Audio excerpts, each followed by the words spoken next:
বিষ্ণু ইসলামের জানাজার নামাজে কেউ ইমামতি করেনি। কে হবেন ইমাম? উনিই তো ইমাম, গোটা বিশ্বের ইমাম, ঠিক কিনা বলেন? কে হবে ওনার জানাজার ইমাম? কেউ না। সাহাবারা ডিসাইড করলেন কেউ ইমামতি করবে না।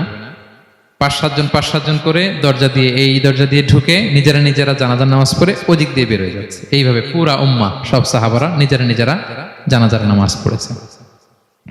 এবং নবীদের বৈশিষ্ট্য হচ্ছে নবীরা যেখানে মারা যায় ওখানেই কবর দিতে হয়।